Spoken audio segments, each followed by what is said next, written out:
Dr. Parker, you just shared an exceptional lecture at our Youth Ministry Initiative Symposium on Urban Youth Ministry, and you began by doing a very careful overview of a statistical analysis of urban life and some of the challenges and blessings of urban life. But when you pivoted to doing youth ministry in urban settings, you were really clear that you did not want to focus on challenges and deficits and difficulties that our adolescents face.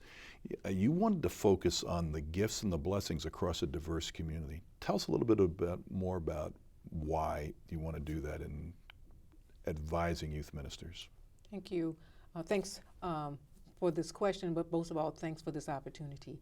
Skip, I realized as I was preparing to come to Yale that I was conflicted because I am a product of the culture, and the culture had me thinking about deficits and stereotypes and what sociologists said this and what anthropologists said that, and what theologian is saying this about deficits, and or just the things that I'm so used to saying. And then I realized once I kind of was able to pinpoint why I was so unsettled, that what was troubling me, and I would like to say what the Spirit of the God was doing with me was saying that that's not what is life-giving for a conversation, not for me and not for my potential audience. So I shifted to start thinking about the aspects of girls that are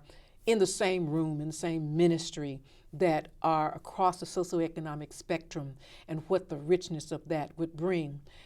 So I decided that maybe if I can theologically ground this, a place to do that would be to think about Christian unity and how that actually can be reflected in and be embodied within a girls' ministry in the city, in a congregation, as you indicated in the topic, a congregation-based inner city church that brings together girls that are from the 1% as well as the truly disadvantaged.